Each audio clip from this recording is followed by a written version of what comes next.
Our next guest is an Emmy-winning writer, director, producer, and comedian behind movies like The 40-Year-Old Virgin, Knocked Up, Trainwreck, and Superbad. His visual memoir, A Comedy Nerd, is available now. Please welcome back to the show, Judd Apatow, everybody.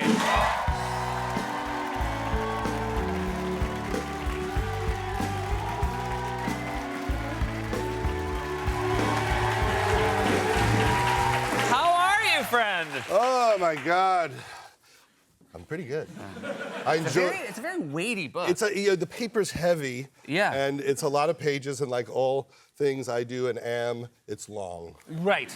You famously like to leave it a little bit on the fatter side. Yeah. I mean, when people lose their attention spans, it just makes me want to make everything so long. I'm always impressed, and I feel like we see, and you know this obviously better than anybody because you probably made a lot of these documentaries. I'm always impressed with writers who keep an archive of their material. You were famous for that, old interviews that you used to do as a teenager with comedians. Jerry Seinfeld, like No Cars and stuff. Yeah. Joan Rivers famously did it. Is that one of the reasons you want to make this like a visual memoir, is that you just had so many things? I don't write good. Okay. And so there's photos Yeah. that fill it up. So like I have so much stuff. I literally had 400,000 photos. Wow. And so I spent a year trying to figure out what the photos would be, and then I spent a year trying to write the captions and the essays around the photos. But I'm a terrible hoarder. Yeah. I mean, not like the hoarding where like the middle of your house is like, fertilizer and a catcher's mitt and a bird cage. Like I take good care of my hoard. I'm like the Felix Unger of hoarding. And did you know? I mean, I feel like, especially with the breadth of your career, like you have to decide early on, like I'm going to keep all this stuff. Yes. And did you know you were going to be the kind of person who like archived your career like this? I don't even know why, because I was so obsessed with getting people's autographs. I would write people. Like now everyone wants a selfie, but back then I would just sit home and just write every person on Saturday Night Live and every person on every TV show. And then occasionally like Gilda Radner would send you an autographed postcard and it would blow your mind. It's unbelievable. I mean, I wrote Paul Lynde and got his autograph, and then I'm like, I'm gonna write him again. And then he sent me an autograph again. I'm like, I'm gonna write him again. And like I got like 5 autographs from Paul Lynde. You obviously, you famously have a wife and 2 daughters. Are they psyched that you keep everything? No, they don't care. Yep. They're we have like 7 storages, and they're like, why do you have all this garbage? And now I can go like, turn to book, turn into a book. So maybe it wasn't dumb to spend so much money for the last 35 years on the storage. Yeah. You mentioned all the photos. Obviously later in your career you have like on-set photographers. Like you don't have to take them. At what point in did you stop taking the pictures? I mean, well, I didn't really even take that much pictures because like when we were kids, you didn't have the camera on the phone, and no one had a camera. Yeah. I have whole eras where there's no photos. Yeah. When I lived with Sandler, there's 6 photos of that time. I have whole girlfriends that do not exist in photographs. It's weird. Sometimes I'll do, I'm sure this happens, where I'll do an interview and they're like, do you have any photos from that thing you mentioned? You're like, no. Isn't that bizarre? Yeah, like you said, you have to imagine it with your head. Well, it's because we needed the technology to turn the camera around. And as soon as we could point it at ourselves, we were like, I like photography. Yeah. All right, speaking of photography, you wanted to be a child actor, and there's a photo here. This is an actual headshot photo. Well, I don't know if this was 6th grade or 7th grade, but I'm sure I was just like, I want to be like Johnny Whitmore or whatever, like the kid from HR Puff and stuff or something. and so I got headshots to begin. I mean, look at the beautiful. Yeah. I mean, that's a Farrah Fawcett look for a boy right there. And so I got my headshots like, I'm going to be in McDonald's commercials. And then I instantly had this terrible thing happen where to make someone laugh, a group of friends and girls, I shoved poison ivy up my nose. Yeah. It seemed hilarious at the time. And then I kept, putting, calamine lotion and the stuff you put on poison ivy. And then it turned into chicken pox. Oh my God. So I had poison ivy and chicken pox at the same time, and the poison ivy medicine made the chicken pox turn into gigantor chicken pox. And so I had all these like scars all over my face, and that young kid's career ended. Wow. Yeah. Because they brought you in for an audition based on this headshot, and you came in and they were like, ah! Maud and Iris, your daughters, in the business. Maud directing her first film, Poetic License, coming out next year, yes? Yeah, next spring. Very excited.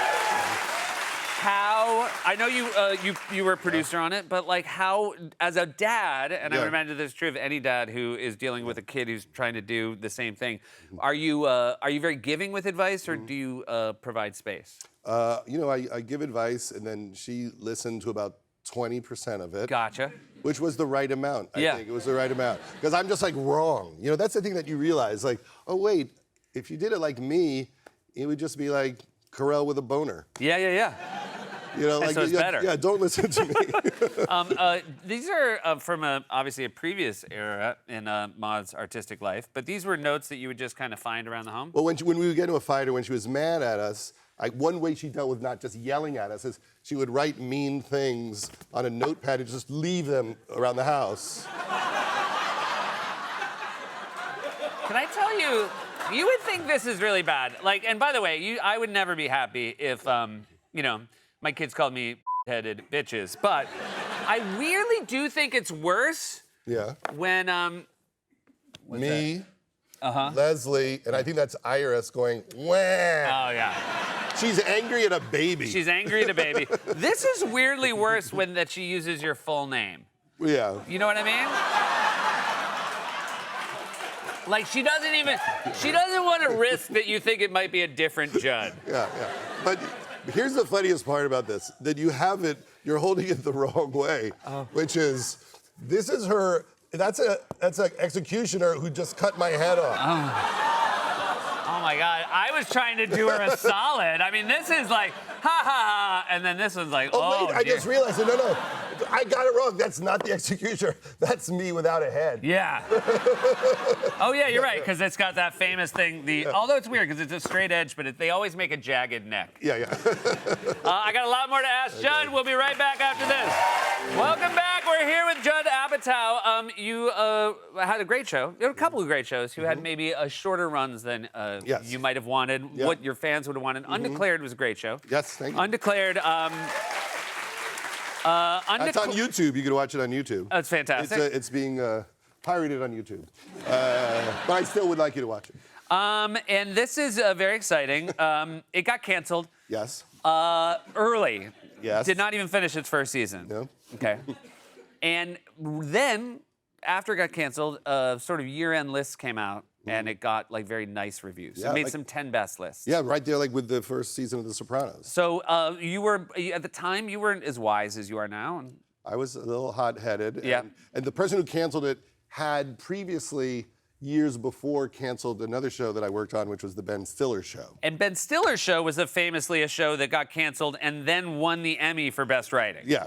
So we were told, like, come back and we won't cancel you so fast. Yeah. And then I came back and they canceled us really fast. And I was so upset because they said, we're going to let you have a whole year to find your audience, and then canceled us in the middle of the year. And so you sent, here's the, you sent the Entertainment Weekly 10 best. Yeah, I sent to say, hey, you were wrong, look how much they like us. I framed it. Yeah. And then I put a note to the executive who canceled us on it in a moment where I was probably triggered. Yeah. And then can I read what you said? Because yes, please. also I want to say it ends Merry Christmas, Judd. Okay, so right. it does give a sense of the season. Exactly. In case when people hear the note, I want to like set the time of year. I don't know if you just me in the ass again, or you just never took it out in 1992. Merry Christmas, Judd. Merry Christmas. Merry Christmas. I could have said Happy Hanukkah. You could have said Happy Hanukkah, but it was very nice. You made it about the Christmas. I know. Because, that was back when you could say Merry Christmas. Exactly. When you're a kid, you're very passionate. And then, of course, Freaks and Geeks was, you made a lot of these shows that people found their way to loving. And a movie you made, Heavyweights, is a fantastic film. And, I'd sort of aged out of Heavyweights, but now it's this very exciting thing of showing a movie like this to my boys. And because, again, they love, it's a sports movie of a kind. Heavyweights what was the reception of Heavyweights initially, and what have you found the reception has been since? Well, it was a movie about a summer camp for overweight boys. And how I set it up was this is how I broke into show business. It was my grandmother met the head of a studio at Temple. Okay, great. And after Temple, she walked up to this man and she said, like, you should meet my grandson. He's very talented. And oddly, he did. And then he bought the movie from me. And, you know, that's how the Jews control the media. Wow.